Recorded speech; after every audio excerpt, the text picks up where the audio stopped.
Assalamualaikum warahmatullahi wabarakatuh. Perkenalkan, nama saya Kirani Zahra dari kelas 1F, Prodi Farmasi. Di sini saya ingin menjelaskan tentang proses translasi.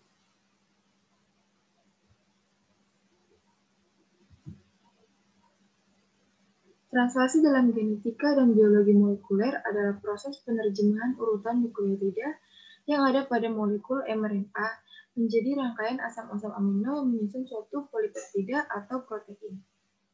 Transkripsi dan translasi merupakan dua proses utama yang menghubungkan gen ke protein. Translasi hanya terjadi pada molekul mRNA, sedangkan RNA dan DNA tidak terjadi translasi.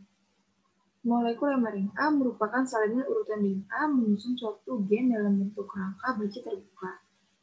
mRNA membawa informasi urutan asam amino. Proses translasi. Proses ini berupa penerjemahan kodon atau urutan nukleotida yang terdiri atas 3 nukleotida berurutan yang menjadi satu asam amino tertentu. Kodon pada mRNA akan berpasangan dengan antikodon yang ada pada RNA. Setiap RNA mempunyai antikodon yang spesifik. 3 nukleotida di antikodon RNA saling berpasangan dengan 3 nukleotida dalam kodon mRNA menjadi asam amino tertentu. Proses translasi dirangkum dalam 3 tahap, yaitu yang pertama ada inisiasi, elongasi atau pemanjangan, dan terminasi atau penyelesaian. Yang pertama ada inisiasi. Inisiasi diawali dengan menempel ribosom subunit kecil pada mRNA. Pada ribosom terdapat 3 ruang, yaitu ada E, P, dan A. Ribosom subunit kecil akan menempel pada mRNA dengan bagian P tepat pada kode start. Dari mRNA kemudian datang tRNA yang memiliki antikodon UAC atau akan berpasangan dengan antikodon star pada mRNA. tRNA ini membawa serta asam amino mention yang merupakan asam amino pertama untuk translasi. Berikutnya akan datang ribosom subunit kecil, maksudnya subunit besar yang menyatu dengan ribosom kecil tadi sehingga terbentuk kompleks ribosom aktif yang dapat bekerja menghasilkan protein. Subunit yang telah menyatu akan menempatkan tRNA tepat di ruang P pada ribosom aktif tersebut. Inisiasi translasi dibagi menjadi 2. Yang pertama ada inisiasi translasi pada prokariotik. Yang kedua ada inisiasi translasi pada eukariotik.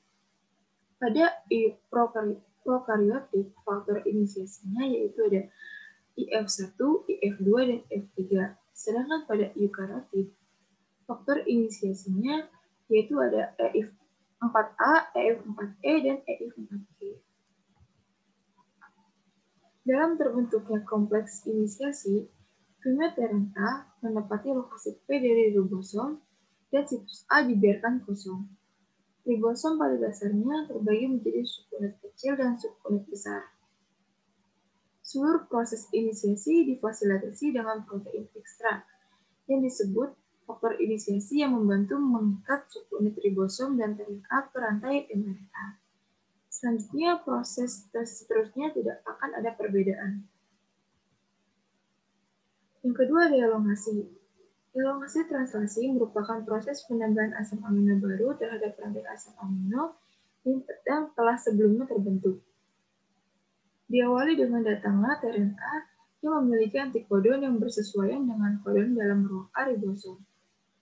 tRNA tersebut juga datang dan membawa asam amino tertentu sesuai dengan kodon pada mRNA. Dan ini contoh proses gambarnya. Yang pertama, tRNA akan masuk ke ruang A. Kemudian asam amino yang telah sebelumnya terbentuk di ruang P akan disambungkan atau dikaitkan dengan asam amino pada tRNA yang baru. Hal ini menyebabkan tRNA dalam ruang P kehilangan asam amino, sedangkan dalam ruang A asam amino semakin panjang. Setelah itu, ribosom akan bergeser menuju kodon berikutnya sehingga tRNA yang tadinya berada di ruang P berpindah menuju ruang E. Dan tRNA yang dalam yang di dalam ruang A berpindah menuju ruang P. RNA yang telah kehilangan asam amino yang sekarang berada di ruang E akan dikeluarkan dari kompleks ribosom. Dan ruang A yang telah kosong memungkinkan datangnya RNA baru yang bersesuaian dengan kodon dalam ruang tersebut. Proses ini akan terus berulang sepanjang rantai mRNA, hingga semua kodon diterjemahkan menjadi urutan asam amino. Yang terakhir adalah terminasi translasi. Terminasi atau akhir dari translasi terjadi saat ruang A sampai pada kodon stop atau kodon akhir.